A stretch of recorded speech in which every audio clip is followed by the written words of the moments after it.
తెలంగాణలో కేంద్ర హోంమంత్రి అమిత్ షా అడుగుపెట్టారు. శంషాబాద్ ఎయిర్పోర్ట్ నుంచి నేరుగా ఆయన నోవోటెల్ హోటల్కు చేరుకున్నారు. అక్కడ ముఖ్య నాయకులతో సమావేశమవుతారు. ఆ తర్వాత అక్కడ నుంచి పాత బస్తీ ఆలయానికి చేరుకుని అమ్మవారిని దర్శించుకుంటారు. ఆ తర్వాత మహేశ్వరం పరిధిలోని కొంగర్ కలాన్లో జరిగే పార్టీ ముఖ్య నేతల సమావేశంలో అమిత్ షా పాల్గొంటారు.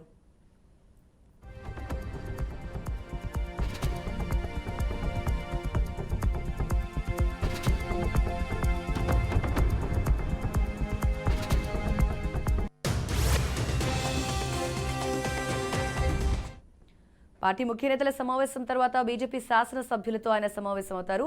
అసెంబ్లీ ఎన్నికల సమీక్ష, రానున్న పార్లమెంటరీ ఎన్నికల తయారీ, భారతదేశం అభివృద్ధి చెందిన దేశంగా తయారు కావాలని సంకల్పిస్తూ ఏర్పాటు చేసిన వికసిత్ భారత్, అయోధ్యలో రామ మందిర ప్రాణ ప్రతిష్ఠ ఈ అంశాలపై చర్చిస్తారు.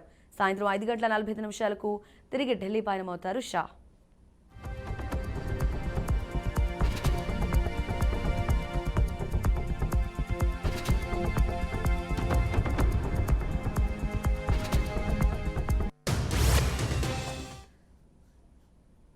దానికి కేంద్ర హోంమంత్రి అమిత్ షా తెలంగాణలో ఎంటర్ అయిపోయారు. ఆయన ప్రస్తుతం నోవోటెల్ హోటల్లో ఉన్నారు. మంత్రులతో సమావేశాలు ఏ విధంగా జరుగుతున్నాయి మా ప్రతినిధి రాజశేఖరాచార్యని అడిగి తెలుసుకుందాం. అయితే రాజశేఖర్, ప్రస్తుతం అమిత్ షా అయితే తెలంగాణకు రావడం జరిగింది. ఆయన ప్లాన్లో భాగంగా పర్యటిస్తూ ఉన్నారా? ప్రస్తుతం ఎక్కడున్నారు? ఎవరితో ఇప్పుడు చర్చలు జరుపుతున్నారు ఆయన? Thank you Mounika. ప్రస్తుతం అమిత్ షా నోవోటెల్లో బీజేపీ అగ్రనాయకులతో మీటింగ్ జరుగుతుంది.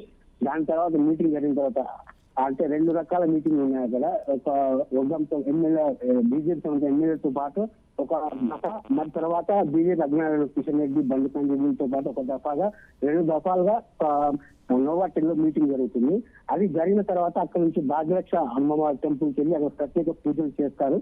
అక్కడి నుంచి డైరెక్ట్ గా కొంగర్ కాలంలో ఏర్పడుతున్నటువంటి బీజేపీకి సంబంధించిన విస్తృత స్థాయి సమావేశంలో అమిత్ షా పాల్గొన్నారు. వీరితో పాటు జాతీయ ప్రధాన కార్యదర్శి తరుణ్ చుగ్ గారు మరియు సునీల్ బన్సల్, బండి సంజయ్, ఓబీసీ మోర్చా అధ్యక్షుడు లక్ష్మణ్ గారు కూడా ఈ మీటింగ్ లో పాల్గొంటారు. అదే ఈ సమావేశంలో ముఖ్యంగా ఈ సమావేశం ఉద్దేశం అంటే, ఈ సమావేశంలో బీజేపీ సంబంధించిన మండల అధ్యక్షులు కావచ్చు, అసెంబ్లీ కన్వీనర్ కావచ్చు, ఇన్ఛార్జీలు, రాష్ట్ర కమిషన్ మెంబర్లు కావచ్చు, మోర్చా జాతీయ అధ్యక్షులు కావచ్చు, జాతీయ స్థాయి నాయకులు కూడా మొత్తం ఇలాంటి వాళ్ళంతా ఇందులో పాల్గొంటారు. కొంగల్ కళలో ఏర్పడినటువంటి విస్తృత స్థాయి సమావేశంలో కూడా వీళ్ళంతా పాల్గొనబోతున్నారు.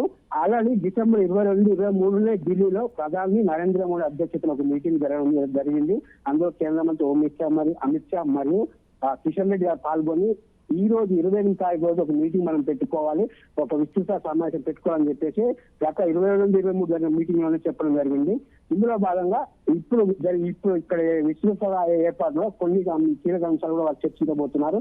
దానిలో భాగంగా గత 5 రాష్ట్రాల్లో జరిగినటువంటి శాసనసభ ఎలక్షన్లు కావచ్చు, అలాగే తెలంగాణ జరిగినటువంటి ఎలక్షన్స్ కావచ్చు, తెలంగాణలో అసెంబ్లీ స్థానాలు గెలుచుకున్న విధానం కావచ్చు, అలాగే ఓటింగ్ పర్సెంటేజ్ కూడా బీజేపీ తెలంగాణలో పెంచుకోవడం జరిగింది. 7% నుంచి 14% పెంచుకోవడం జరిగింది. అలాగే ఎమ్మెల్యే స్థానాలు కూడా 4 నుంచి 8 స్థానాలు పెంచుకోవడం జరిగింది. ఇదే ఊపులు, ఇదే ఊపులు కొనసాగిస్తూ రాబోయే పార్లమెంట్ ఎన్నికల్లో కూడా బీజేపీ అధిష్టానము ఒక దిశానిర్దేశం చేయాలని చెప్పేసి విస్తృత స్థాయి సమావేశం ఏర్పాటు చేయడం జరిగింది. ఇందులో భాగంగా కొన్ని వాళ్ళు ఇంటర్నల్ కొన్ని భవిష్యత్ కార్యక్రమాలు కూడా రూపొందించడం జరిగింది. అది ప్రస్తుతం ఉన్నటువంటి గవర్నమెంట్ సంబంధించిన కొన్ని విషయాలు కూడా ఇందులో ముఖ్యంగా వాళ్ళు కొన్ని అందులో క్రోడీకరించారు. అందులో భాగంగా 2 అంశాలు ముఖ్యంగా చర్చ తీసుకురాబోతున్నారు. ఏదైతే కాంగ్రెస్ గవర్నమెంట్ రేషన్ కార్డు కొరకు ఈ రోజు నుంచి దరఖాస్తు స్వీకరిస్తుందో దాన్ని ఆ కార్యక్రమాల్లో బీజేపీ సంబంధించిన పార్టీ యంత్రాంగం. Right Rajasekhar sorry, thanks for your details.